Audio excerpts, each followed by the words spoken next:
सुप्रभात प्यारे बच्चों। आज फिर हिंदी की कक्षा में आपका स्वागत है।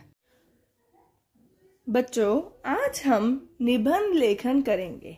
आप अपनी हिंदी की कॉपी निकालो, उसमें आज की दिनांक लिखो और लिखो हेडिंग निबंध लेखन। एक लाइन छोड़ो और लिखो मोर।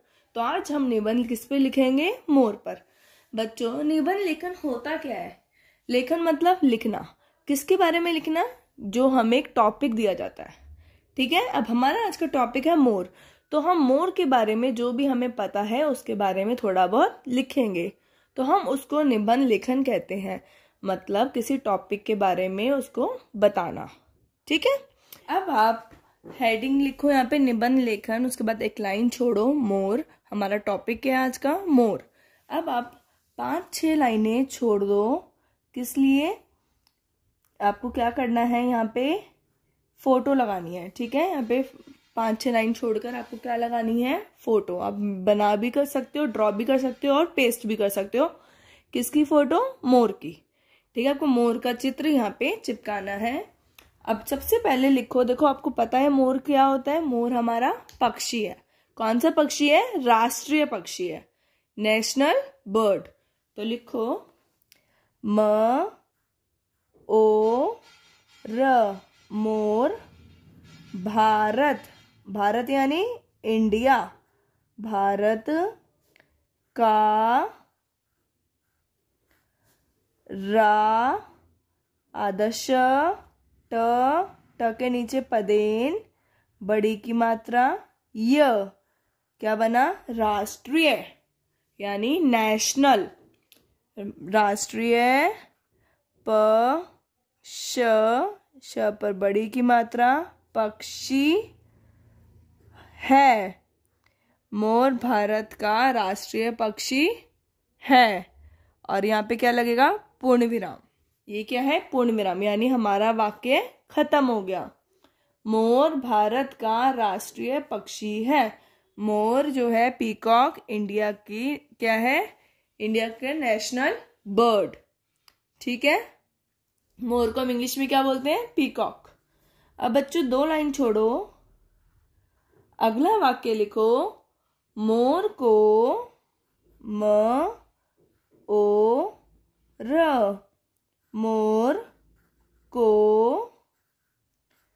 मोर को किस नाम से जानते हैं? मोर का एक और नाम है मयूर। मोर को मयूर के नाम से लिखो, मयूर के नाम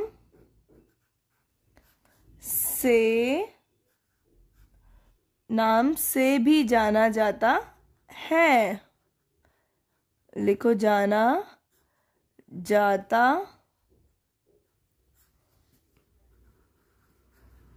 है। मोर को मयूर के नाम से भी जाना जाता है। मोर को और किस नाम से जाना जाता है? मयूर। मोर का एक और नाम है मयूर, तो उसको मयूर के नाम से जाना जाता है। और फिर क्या लगाया हमने? पूर्ण विराम। ठीक है, अब बच्चों 2 लाइन छोड़ो, अगला वाक्य लिखो। मोर की गर्दन लंबी होती है। मोर की गर्दन कैसी होती है?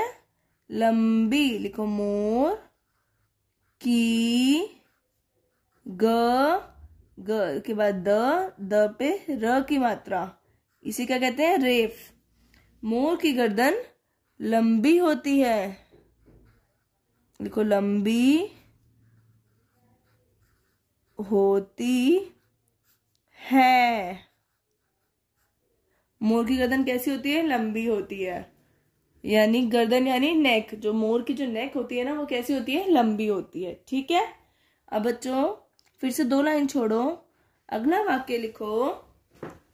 मोर के पंख, आपने मोर के पंख देखे हैं?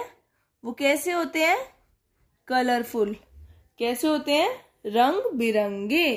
लिखो, मोर के पंख रंग बिरंगे। रंग बिरंगे, ये क्या लिखा है? रंग बिरंगे होते हैं।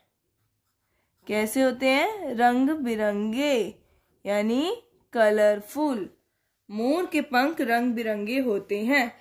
बच्चों, जब भी आपका वाक्य पूरा होता है आपको क्या करना है? पूर्ण विराम लगाना है, ठीक है? अब फिर से 2 लाइन छोड़ो, अगला वाक्य लिखो। मोर,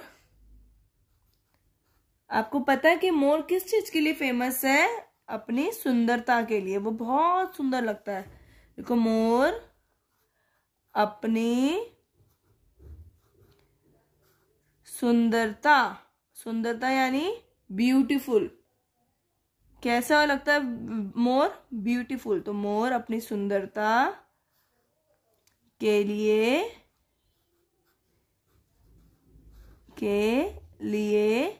जाना जाता है, जाना जाता है।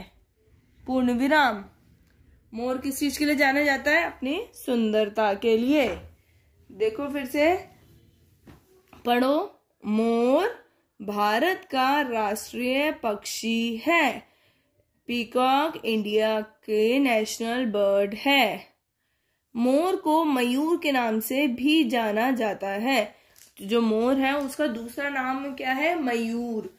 इसको लोग मयूर के नाम से भी जानते हैं। जैसे आपके भी होते हैं ना, घर का नाम अलग, स्कूल का नाम अलग, वैसे मोर के भी अलग अलग नाम है, ठीक है? मोर की गर्दन लंबी होती है। कैसी होती है मोर की गर्दन? लंबी। नेक जो होती है उसकी वो लंबी होती है। मोर के पंख रंग बिरंगे होते हैं, यानी कि जो मोर है उसके जो पंख होते हैं, जो उसके फेदर्स होते हैं, वो कैसे होते हैं? कलरफुल होते हैं। कैसे होते हैं? कलरफुल। अगला है मोर अपनी सुंदरता के लिए जाना जाता है, यानी मोर किसके लिए जाना जाता है? सुंदरता के लिए, क्योंकि जो मोर है ना बहुत सुंदर पक्षी है और वो अपनी सुंदरता के लिए बहुत फेमस है, ठीक है? बहुत प्रसिद्ध है वो। किस चीज के लिए? अपनी सुंदरता के लिए। तो बच्चों, आपको समझ आया?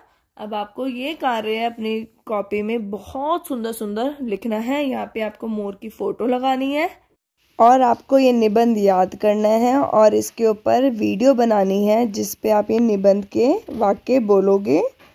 और ये वीडियो आपको अगले हफ्ते वेडनेसडे तक भेजनी है, ठीक है? कब तक भेजनी है? वेडनेसडे तक। तो बच्चों, आज के लिए बस इतना ही। बाय बाय, धन्यवाद।